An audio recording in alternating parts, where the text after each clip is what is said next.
Deus, na sua sabedoria, Ele nunca quis se revelar no seu poder.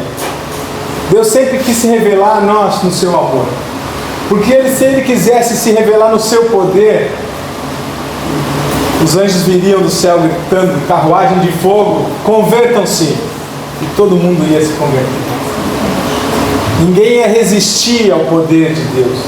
Mas Deus sempre quis se revelar no seu amor, no amor de Pai. E é isso que eu quero que a gente possa entender um pouquinho nessa noite. E nós estamos em 26 e a minha pergunta para vocês é: quem já fez os seus propósitos? Quem já botou lá no papel, vou fazer tal coisa, né? Vou emagrecer, nunca dá certo. Né? Vou emagrecer é quase como vou criar cabelo, né? Não vai, nenhum dos dois. Quem é que já fez seus propósitos? E a minha segunda pergunta é: quem já teve seus propósitos frustrados? Quero trazer uma palavra hoje sobre o reino de Deus. João Batista, o que João Batista anunciava? A voz que clama no deserto dizia o quê? É chegado o reino de Deus. Está próximo o reino de Deus. E Jesus Cristo anunciava o quê no seu evangelho? Arrependei-vos, porque é chegado o reino de Deus. Então Jesus Cristo continuou o que João Batista já anunciava. João Batista veio cumprir o Velho Testamento, que dizia que a voz que clama no deserto anunciará a chegada do Messias. E Jesus Cristo anunciava: arrependam-se, é chegado o reino de Deus. Evangelho, a palavra evangelho não é só o que a gente fala, né? Evangelista era aquele cara que ia na frente quando tinha uma guerra e a batalha foi ganha. O cara saía correndo para avisar lá: ó, pessoal, ganhamos a batalha, de sandalinha, correndo no deserto para avisar: ganhamos a batalha, ou estamos perdendo a batalha, ou precisamos. O evangelista era esse que levava principalmente as boas novas. E o evangelho é isso. O evangelho são as boas novas. E as boas novas são o quê? É chegado o reino de Deus. Então eu moro em Flores da Cunha, trabalho lá.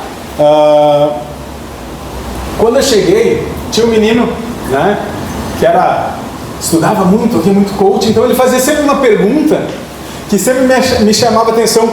Ele atendia o cliente e perguntava para o cliente assim: isso faz sentido para ti? O evangelho faz sentido para você? Sim. A tua vida faz sentido para você? O que nós vivemos diariamente faz sentido para nós?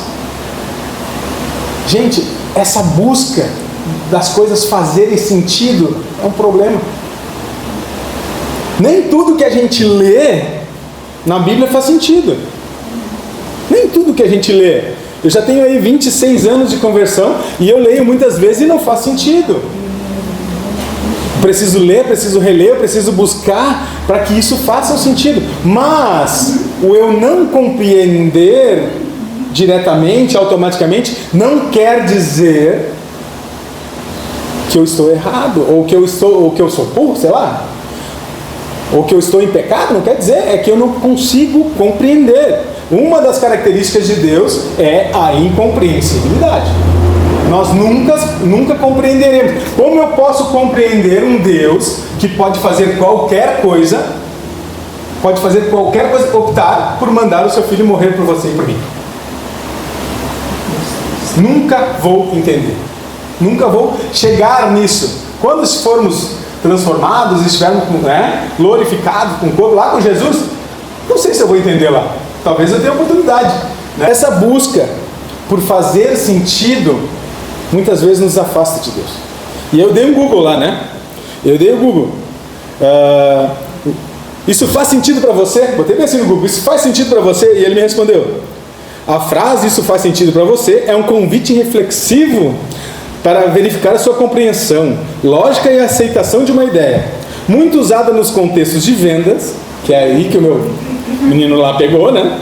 No contexto de vendas, terapias e diálogos interpessoais. Ela busca validar se a informação apresentada condiz com a lógica e a emoção do interlocutor. Então, quando eu creio em Cristo, o evangelho faz sentido para mim? Sim. Eu compreendo ele plenamente? Ainda não. Então essa busca, né? E muitas pessoas se afastam de Deus porque não conseguem compreender isso. Eu tinha um tio que até o final da vida dele ele dizia que ele não poderia se converter porque ele não concordava que Abraão ia matar o filho. Mas como é que Abraão vai matar o filho? Deus pediu o filho. Não era isso. Não, pediu, ele ia matar, mas não matou, mas ele ia. E ele pegou nesse texto e ele nunca conseguiu fazer sentido para ele o Evangelho. Por isso. E nós nos apegamos muitas vezes nisso. E eu quero então que você abra a sua Bíblia, quero convidar você a abrir a sua Bíblia em Marcos. E esse texto aqui tem tudo a ver conosco, tem tudo a ver com o que a igreja, Aliança Bíblica de Porto Alegre vive. Você abre em Marcos 4, 30 e 32. E aqui nós vamos das parábolas de Jesus. O que as parábolas de Jesus introduziam? Vocês lembram? O que Jesus sempre falava lá no iniciozinho da parábola? O reino de Deus é como? Então as parábolas vão sempre falar do reino. E é disso que nós vamos falar hoje. 4, 30 e 32. Novamente ele disse: com que compararemos o reino de Deus? Que parábola usaremos para descrevê-lo? É como um grão de mostarda, que é a menor semente que se planta na terra. No entanto, uma vez plantada, cresce e se torna uma das maiores plantas, com ramos tão grandes que as aves do céu podem abrigar-se à sua sombra. Alguém tem a versão que fala que as maior do jardim? Ou o que diz o teu aí? No entanto, plantada, ela cresce e se torna a maior de todas as hortaliças. Isso. Com ramos tão grandes e as aves do céu podem abrigar-se à sua sombra. Então não é uma árvore, né? Não é uma árvore, é a maior das hortaliças. Aí você vai comparar com o pé de alface, tudo que for da horta. Então ela dá até uns 2 metros. Algumas pessoas vão dizer assim: ah, mas tem coisa que é menor que um grão de mostarda. Um grão de papoula é menor que um grão de mostarda. Jesus não estava sendo específico. Jesus estava trazendo algo normal, que era padrão para aquelas pessoas. Então Jesus não estava dizendo assim: ah, tem excelentes menores. O que é menor? O que é normal para eles? Um grão de mostarda. Então, o menor dos grãos tem tudo ali. Então, um grãozinho de mostarda dá uma árvore com mais de 2 metros, onde até as aves podem pousar ou ficar embaixo da sua sombra. E esse é o reino. Então, se você já teve um plano frustrado, eu já tentei tocar violão. Quando eu conheci a Janice lá 20 e tantos anos atrás, eu aprendi a trocar 3 notas. E hoje eu ainda sei só essas 3 notas. Eu tentei, quando eu entrei na faculdade, eu fazia letras português e inglês. No 3º semestre, quando começou o inglês, a literatura inglesa, eu optei por fazer só português. E concluí só com português. Então, planos frustrados, quando eu era criança, eu queria ser piloto. E eu fazia um curso aqui no centro de Porto Alegre, e eu sou bancário hoje. Não deu certo. Então, alguns dos meus planos foram frustrados.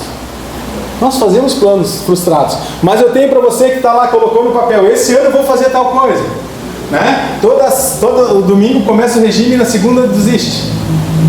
Você faz parte de um plano que já deu certo.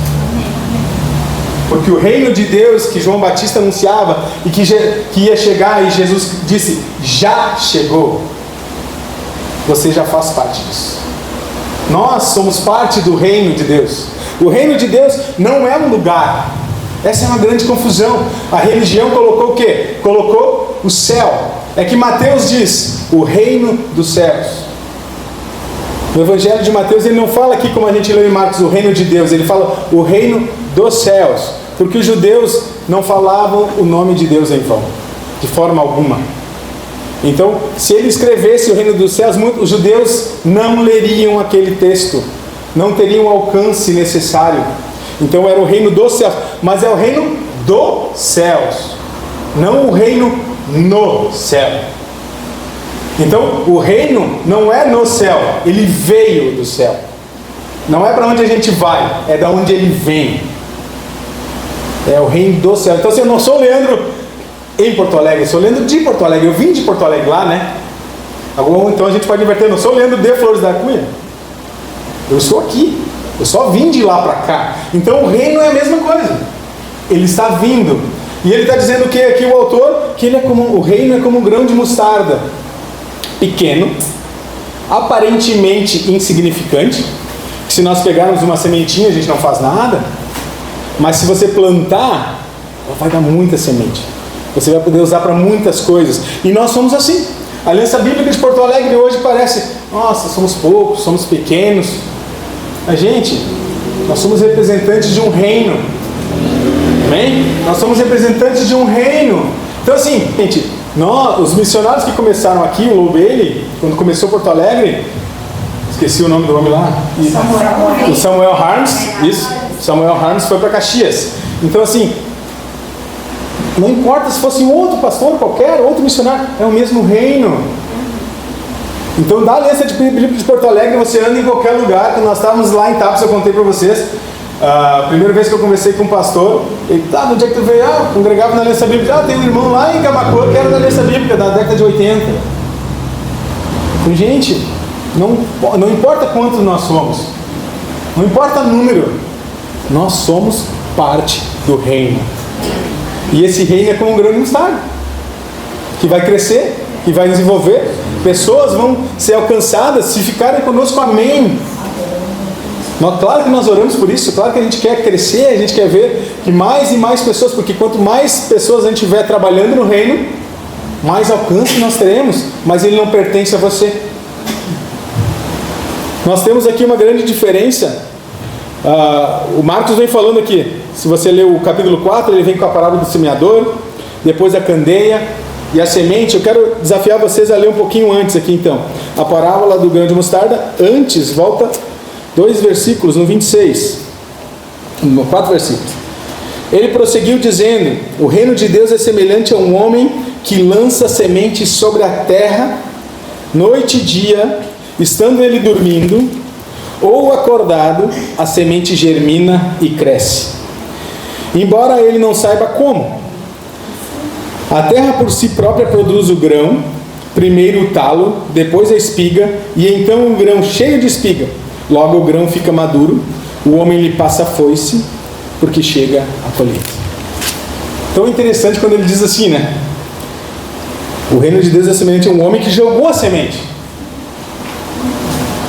E a semente germinou. Hoje nós temos muita tecnologia. Né? Hoje planta a semente, ele sabe a quantidade de umidade que precisa. Se tiver muita chuva lá em Flores da Cunha, se está formando aqui a chuva de pedra, joga os foguetes lá para acabar com as pedras. A tecnologia está a nosso serviço, sim. Mas aqui Jesus está falando o quê? Imagine, lembre-se que era onde era Jerusalém? Deserto. Joga a semente e Deus vai fazer a parte. Deus germina. Então assim, quando você pensar, e eu confesso para vocês que muitas vezes eu pensei nisso.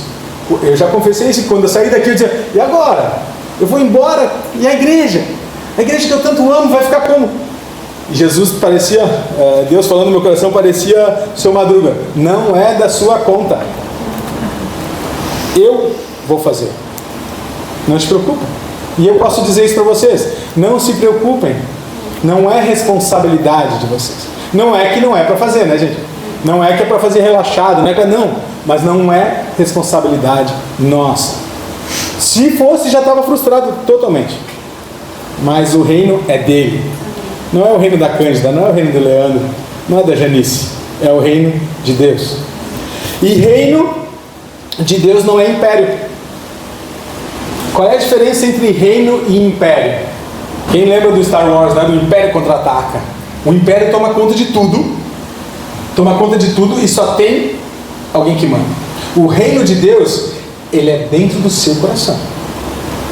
Mas a decisão não é. Deus não obriga você a fazer as coisas. O que a gente cantou aqui? Eu te bendirei ao Senhor. Eu te bendirei. E a outra música que nós cantamos lá, que falava, eu vou louvar a Deus quando der certo, vou louvar quando não der certo. E o reino de Deus, ele está aqui, ele não está te obrigando a fazer as coisas e nem te convencendo. O Espírito Santo nos convence do pecado. Só isso é pecado. Mas ele não te puxa. Ele não te impede. de pecar. Ele te avisa, isso é pecado, isso está errado, mas ele não te impede. Então o reino de Deus, ele é assim, ele não é um império, ele não vem tomar conta. Por isso que eu digo, que, quando eu falei no início, que Deus não veio se revelar no seu poder. Se ele viesse se revelar no seu poder, ele te obrigava a fazer. Nós éramos robôs, mas ele veio se revelar no seu amor, no amor de pai, que se alegra quando o filho obedece, que se alegra em ver o filho fazer o que é correto. E nós ficamos pensando, como esse reino pode me influenciar? Como eu posso fazer algo? E Marcos diz para você, você não precisa fazer nada. O grão cresce, aparece o talo, aparecem as folhas. Então quando você pensar, nossa, como está pequeno, como tem pouca gente na celebração, lembre-se, é Deus que rega, é Deus que faz. Nós estamos vendo aqui o talo, né? Estamos vendo os primeiros brotos, e o talo vai crescer, e vão aparecer então os cachos, né? Ou a ervilha tem o quê? A vagem, né? Onde tem, ali dentro tem muitos outros grãos. Não é ervilha, é mostarda. Mas a ervilha também tem. Né?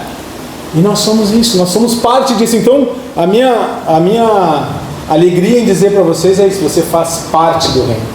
E você faz parte de um projeto que já deu certo. Amém? Por que é um projeto que já deu certo? Jesus nasceu onde? Mais de 2000 anos atrás, lá na manjedoura. Qual é o pai? Né? Eu vi o pastor dizendo assim: qual é o pai que quer ver o seu filho nascer num lugar onde o boi fica lambendo? Né? Então ele nasceu de uma forma simples, num lugar que não era nem a capital. Quando ele cresce, ele não mora na capital, ele vai morar numa cidade do lado lá, onde os caras vão dizer: o que pode vir de bom da Galileia? E esse evangelho cresce e frutifica.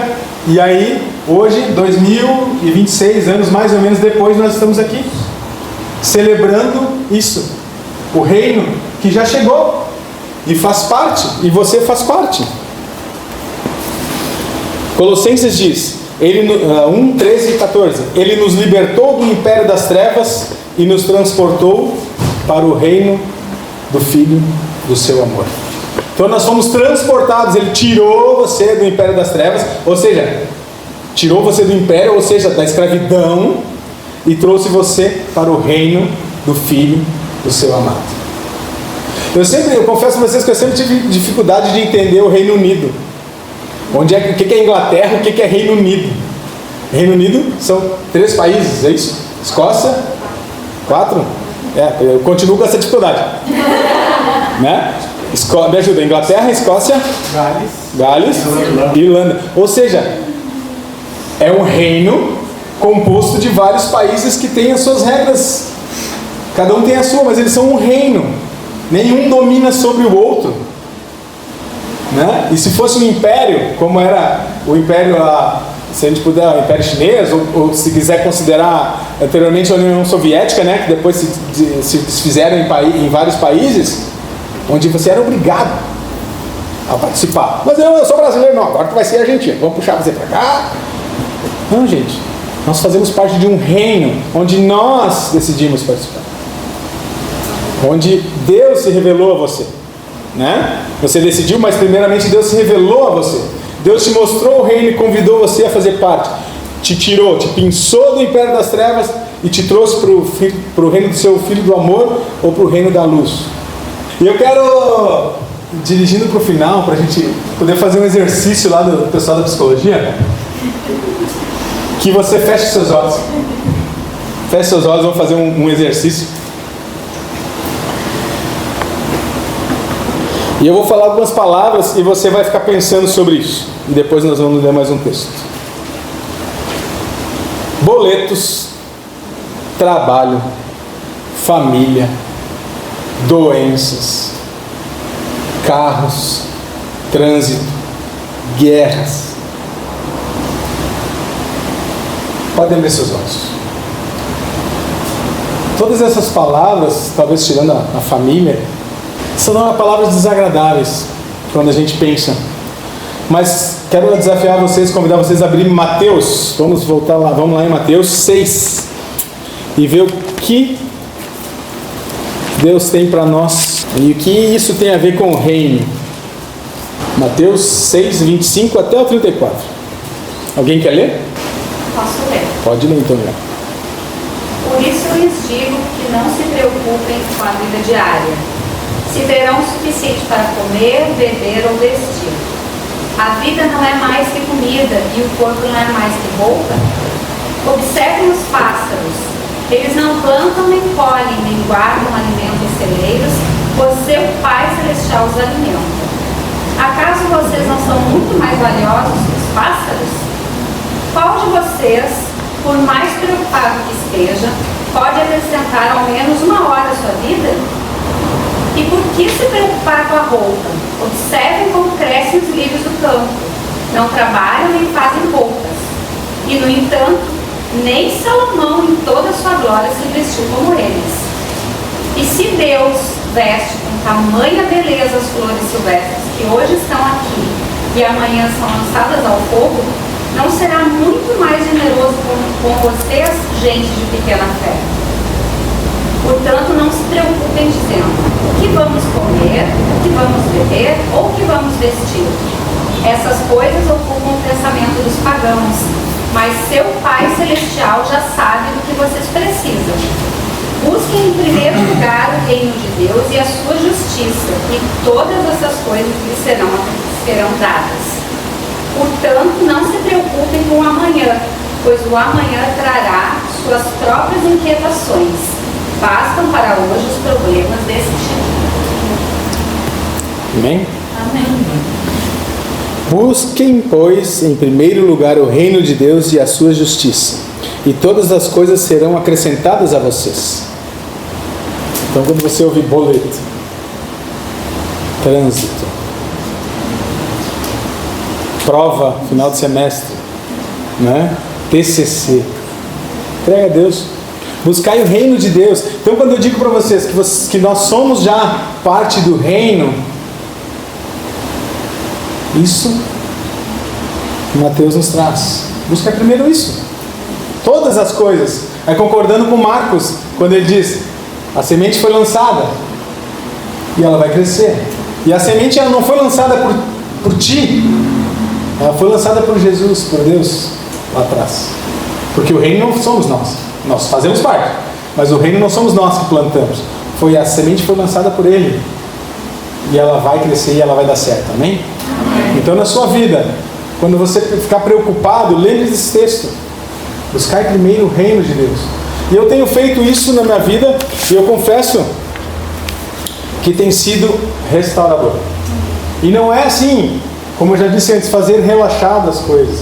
Não é não se preocupar, não é se esmerar em fazer o melhor, não tem nada a ver com isso. Mas não é me preocupar que eu tenho que fazer. Porque quando eu me preocupo que sou eu, já está dando errado. Mas quando eu faço com esmero, e aí sim a gente vai achar em outro texto que diz que tudo quanto façais, façais como para Deus. Seja trabalhar, seja estudar, faça como para Deus e não como para homens. Então não é ser relaxado, é fazer para Deus. Mas não se preocupar com o resultado. Então quando você está evangelizando alguém, você está falando de Cristo, não é responsabilidade sua. A culpa não é sua, né? Não pega para ti isso. Eu mexo com os guris lá no banco. O problema do cliente é do cliente. Não que a gente não tenha que buscar a melhor solução possível para ele, mas o problema dele é dele. Não traga para você esse problema. Né? E aqui eu estou falando de comércio, mas falando de evangelho, o evangelho não é teu, ele é de Deus. O reino não é teu, o reino é de Deus. E você simplesmente entrega. Você simplesmente fala. A responsabilidade do crescimento, da rega, é de Deus. Amém? Amém. Vamos orar.